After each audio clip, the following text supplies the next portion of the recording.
This video will begin a new series where we address several major empires in the early ages of the galaxy.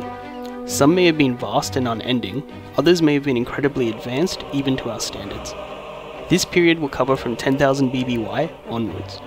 Good or evil, right or wrong, this is the history of our galaxy.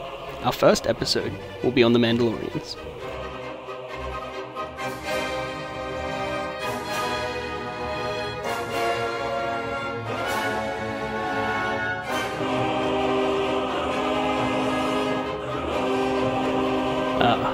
The legendary Mandalorians. This is a very notable people. However, it is hard to determine a single period and only scattered times that they were united as an empire.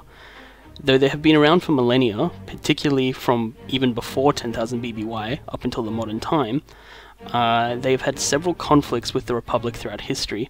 From the beginning of what we know, we'll start the timeline. Basically, Mandalorians are a warrior people who pride themselves on battle and self-improvement through facing powerful enemies. Mandalorian politics are based on power being distributed throughout several ancient clans, and many persist even to our time. Throughout their history, they have been led by a single leader with the most power, who is given the title of Mandalore. This supreme leader had a group of warriors known as the Protectors. They would enforce Mandalore's will. Mandalorians would often form crusading armies, which would venture out of Mandalorian space and seek conflict. They did this for thousands of years before coming into contact with the Jedi Order. This meeting changed how Mandalorians would face battle and the technology they would bring to war, always in an attempt to have an edge over their force-wielding enemies. Sometime throughout this conflict, perhaps in a moment of peace, a single Mandalorian was made a Jedi, Taris. He would go on to create a very unique lightsaber known as the Darksaber, though the Jedi would attempt to keep this weapon. The Mandalorians would once again declare war on the Old Republic, and in this conflict, members of the Mandalorian clan Vizsla would infiltrate the Jedi Temple on Coruscant and reclaim the Darksaber.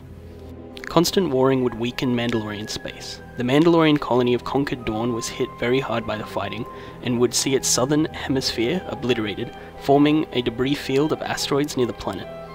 The last battle of the Mandalorian and Jedi War left the homeworld of the Mandalorians decimated and lifeless, forcing later Mandalorians who still called the world home into domed cities.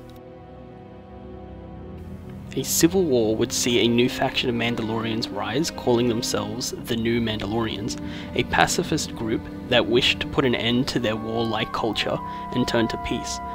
The New Mandalorians were supported by the Jedi and would win the civil war. The new ruling government would exile the survivors to the Mandalorian moon, Concordia. During the Clone Wars, the Death Watch would arise, a group of Mandalorians led by Vizsla from Concordia, who opposed the pacifist ways of the new Mandalore, and wished to return to the old ways of conquest and war. In their effort, they would even ally with the Sith, Darth Maul and his brother Savage Opress. This alliance would see them retake Mandalore, killing the current ruler, Duchess Satine. However, Vizsla would be killed by the Sith for control of the planet. The Sith would eventually be defeated by infighting. As the Galactic Empire rose, Mandalore proved weak and easily conquerable. They became puppets of the Empire, and some Mandalorian warriors would even join the ranks of the Empire. Multiple Mandalorian clans opposed their alliance with the Empire, and would often use subterfuge and guerrilla warfare against the Empire and their Mandalorian allies. Due to this resistance, the Empire would use a terrible weapon against the Mandalorian people. The Mandalorians would eventually overthrow their Imperial rulers and remain on Mandalore. Many Mandalorian warriors who sought battle would become mercenaries for several crime organizations, persisting to our current time. There is no doubt that the Mandalorians are some of the most enduring people in the galaxy. They are fiercely independent and ferocious fighters. Mandalorian armor has changed a lot throughout the millennia, but usually has several consistencies, such as full body armor, usually with Durasteel plating and a layer of armor weave underneath. Some with cloth over the armor or a cape. Usually they would bear the colors of their clan or even a rank in certain armies on their armor. Due to the feats and strengths of the Mandalorian armor, It would even be the inspiration for the early clone trooper armor configurations, and continuously adapted.